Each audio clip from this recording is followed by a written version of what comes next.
Organisation எடுத்துட்டோம்னா கண்டிப்பாக அங்கே வந்து ஒரு ஒர்க் கண்டிப்பாக ஒரு ஆர்கனைஸ்டாக.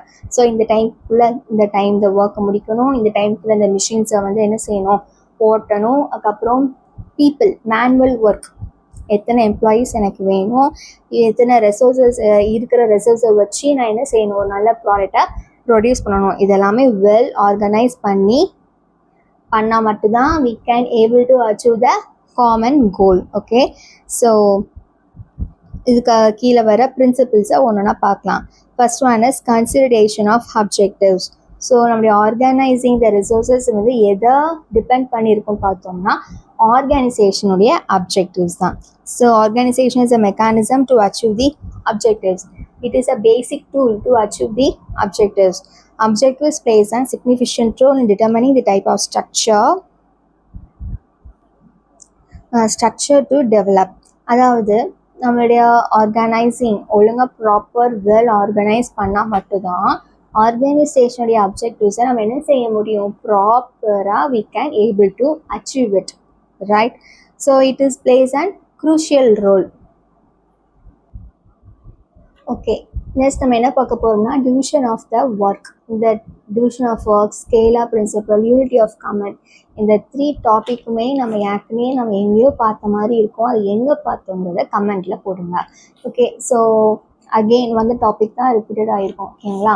ஸோ ஃபர்ஸ்ட் ஒன் வந்து என்ன பார்க்க போகிறோம்னா டிவிஷன் ஆஃப் ஒர்க். ஸோ அங்கே சொன்ன மாதிரி தான் யாருக்கு எந்த மாதிரியான work கொடுக்கணுங்கிறது we should have proper division.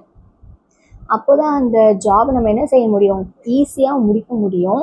And production will also எஃபிஷியண்ட்டாக முடிக்க முடியும்.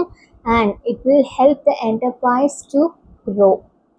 Third one is scalar principle. அவங்களோட கிளியர் லைன் ஆஃப் அத்தாரிட்டி இருக்கணும் from top management to the bottom operating level வந்து சொல்லியிருக்காங்க. அதாவது ஒரு கிளியர், இவர் தான் லீடர், இவருக்கு தான் இந்த அத்தாரிட்டி இருக்குது, இந்த மாதிரி வெல் அங்கே இருக்கிற எம்ப்ளாயீஸ்க்கு தெரிஞ்சால் மட்டும்தான் they can obey to them and finish the task as earlier. Then unity of command. So everyone in organization should know to whom to report. யாருக்கு எங்கள் அதிகாரம் கொடுத்துருக்கோ அவங்களுக்கு கீழே தான் நம்ம என்ன செய்ய முடியும், வேலை பார்த்து ரிப்போர்ட் பண்ண முடியும். ஸோ வெல் ஆர்கனைசிங் ஸ்ட்ரக்சர் வந்து அங்கே என்ன செய்யணும், ஒரு ஆர்கனைசேஷனில் இருக்கணும். எந்த விதமான ஒரு கொலாப்ஸுமே என்ன செய்யக்கூடாது, இருக்கக்கூடாது. தென் பேலன்சிங் ஆஃப் வேரியஸ் ஃபேக்டர்ஸ். இது வந்து ப்ராப்பர் ஸ்ட்ரக்சர் ஆஃப் பேலன்சிங். அதாவது ஒரு அத்தாரிட்டி இருந்தால் மட்டும்தான் they can able to finish the work. அப்படி தானே, நம்ம மேலே ஒரு அதிகாரி இருந்தால் மட்டும்தான் அவருக்கு பயந்து நம்ம என்ன செய்ய முடியும், வேலையெல்லாம் செய்வோம். அப்படி தானே.